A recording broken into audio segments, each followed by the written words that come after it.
Hai guys, kita hari ini lagi di Permata Buana nih. Hai. Kita lagi mau ada rencana transaksi ya di notaris. Salah satu notaris favorit teman-teman. Kali ini yang ditransaksikan itu adalah sebuah kafling di Pulau Kelapa. Nah, ada yang menarik nih. Yang menariknya apa ya?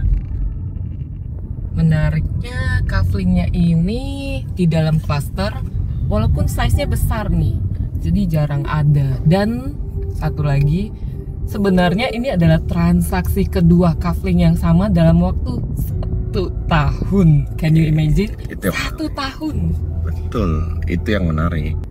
Di awal si kafling ini tuh dijual sama owner karena dia nggak ada rencana bangun. Dibeli sama seseorang, pikirnya mau bangun. Dia juga nggak jadi bangun. Yes. Ternyata ketemu sama jodohnya dan cukup cepat ya. Ya, cepet banget. 11 bulan. 11 bulan. Yang sekarang 11 bulan. 11 bulan. Yang sebelumnya? 1,5 tahun.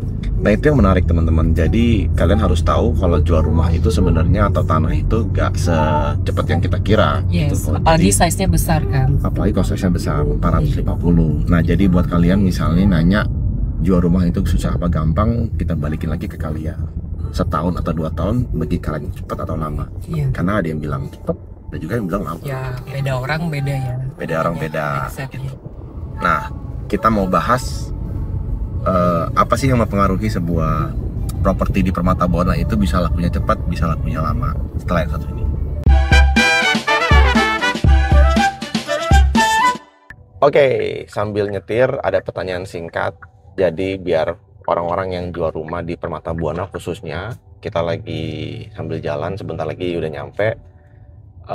Apa sih menurut lu yang bikin rumah itu bisa, atau tanah ya kafling, bisa lakunya cepet, bisa lakunya lama?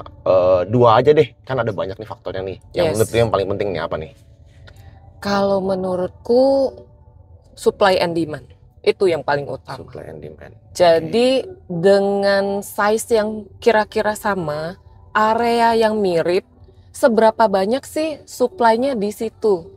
Itu sangat menentukan. Jujur ya, kita sebagai agent kalau dapat listing di satu environment yang memang jarang ada properti seperti itu yang dijual, itu kita happy banget. Karena kita tahu begitu kita dapat satu pembeli yang serius, yang hot, itu bisa dibilang 50% ya sudah di tangan gitu. Karena barangnya nggak ada lawan.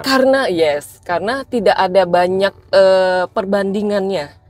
Tapi kalau di satu area atau di lingkungan itu ada 3, ada 4, ya. Cluster dong. Ya, Cluster. di area yang sama atau dengan harga price range yang sama, dengan keunggulan yang sama, itu ada 3-4 barang. Itu berarti di situ effort kita harus lebih ekstra ya. Betul. Untuk bisa membawa listing ini lebih baik dibandingkan yang 2-3 yang lain itu. Jadi harga ya bersaing otomatis. Iya.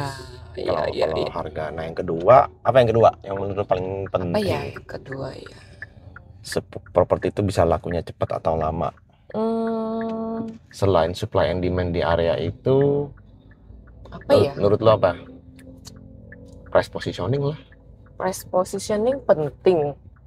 Ya kalau memang tadi supply-nya banyak, otomatis Harga price turun. positioning-nya itu harus jitu, Harus jitu. harus serius gitu, nggak Gitu. nggak bisa yang asal-asal tes dulu deh. Iya. Ya nggak salah sih kalau mau tes dulu di awal supaya kita nggak kemurahan. Tapi jadinya lama. Nah, Iya. tapi jangan terlalu lama tesnya. Basi. Kalau udah 6 bulan itu udah ya bisa dibilang udah basi. Udah basi. Orang-orang di sekitar buyer di sekitar area itu udah tahu Oh, barang tahu. ini dan sudah istilahnya udah basi lah Iya. gitu. Walaupun turun harga, Orang mungkin taunya masih orang mahal. image-nya udah yang harga yang pertama mahal. itu. Jadi tes harganya jangan terlalu lama. Mungkin 1-2 bulan itu sudah cukup ya untuk merefleksikan benar nggak sih 3 boleh harganya. lah. Kalau lagi santai 3 boleh. Oke, tergantung size-nya Tergantung lagi. size, iya. Iya. Tuh. Faktor yang bikin dia cepat atau itu sebenarnya ukuran sih. Ukuran yang kecil itu lebih cepat. Iya dong. Ukuran yang kecil itu lebih cepat. Kalau kita jual yang 200 atau 144, Spanduknya ramai banget. iya. Ini kalau spanduk ramai begitu di kafling atau di rumah, Menurut lu ini selentingan aja nih. Ya, kalau aku bilang sih itu bumerang ya, Bumerang. terutama buat owner. Itu bumerang banget. Kenapa? Karena sebagai buyer aja deh, misalnya kita jadi buyer, kita lihat rumah atau kafling dengan spanduk sebanyak itu, apa yang ada di pikiran kita? Pasti BU langsung nih, kita BU mikir, wah ini nggak laku ya, BU nih. BU ya, Ada coba yang deh, ada sesuatu nih. miring jangan-jangan. Nah, pasti udah langsung image-nya seperti itu kan. Panduknya tadi ada 5 Iya. malah. 5. Padahal sebenarnya belum tentu loh Belum itu BU atau belum tentu itu ada Ya, sesuatunya gitu. bargaining position si owner udah kalah. Yes, Sebelum itu nego dia. aja dia udah kalah. Bahwa Betul. bakal ditekan sih. Jadi menurut saya pribadi sih itu bumerang buat owner sendiri. Jadi berhati-hatilah. Pilih mungkin maksimal 2, maksimal Iya. banget 3. Itu sudah maksimal Udah maksimal banget. banget. Lebih dari itu over. Over, iya. Yes. Sebenarnya kalau owner di pengalaman lu ngaruh nggak kalau dia pilih eksklusif sama open? Eksklusif kan artinya dia pilih satu agent. Ya. Dia nggak mau pusing sama banyak agent. Kalau ada yang mau beli, dia suruh lu aja deh. Kayak yang di mana tuh klaster yang eksklusif tuh? Pulau Sepa, rumahnya si ibu ini yang orang China. Siapa? Sepa. Nah, dia itu kan sebenarnya awalnya open. Terus habis diskusi dia timbang-timbang resikonya. Ini mungkin banyak yang belum tahu resiko open atau eksklusif. Menurut lu ngaruh nggak kalau sebuah properti itu bisa lebih cepat apabila dia menentukan eksklusif atau open? Ngaruh nggak? Ngaruh. Jujur Kenapa? rata-rata Bukankah orang bilang open lebih banyak agent lebih cepat laku? tergantung ya. Kalau eksklusif harus bijak juga dalam memilih agent yang eksklusif itu. Jangan asal ya udah titip aja gitu, asal titip aja. Harus benar-benar selektif. Kayak kita milih jodoh lah ya, kan selektif juga kan. Nah, milih kalau agent yang eksklusif kita titipin eksklusif juga harus selektif ya. Kita benar-benar lihat orang ini qualified nggak untuk kita percayakan aset kita yang mungkin miliaran atau lebih dari Ke 10 satu orang miliar. ini. Ke satu orang ini. Kalau open, jadi nggak harus selektif dong. Open, ya itu dia. Kalau nggak selektif, jadinya asal titip aja semua.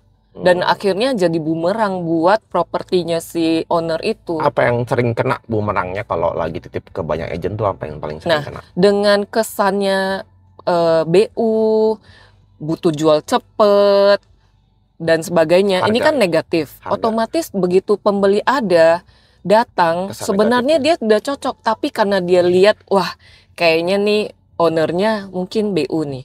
Bisa buat ditekan. nego ya habis-habisan dong. Kalau bisa dapat murah, kenapa enggak gitu Karena kan. spanduknya banyak. Iya, jadi mungkin dia akan agak neken nih dalam negosiasi. Kita sebagai agent, walaupun kita berusaha menahan harga, nah image itu sudah Ya, ada bisa. di dalam. Berat.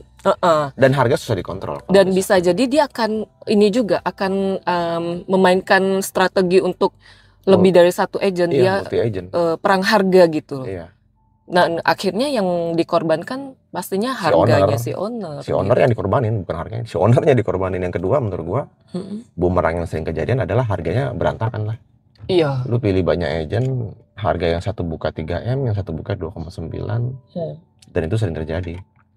Jadi bisa laku cepat apa lama itu salah satunya adalah karena owner harus bisa memilih kapan dia bisa pakai eksklusif, percaya satu agent, atau dia bisa percaya open agent, kapan tuh pakainya ya. Yes. Oke, sampai ketemu di vlog berikutnya guys. Thank you. Bye, kita udah sampai.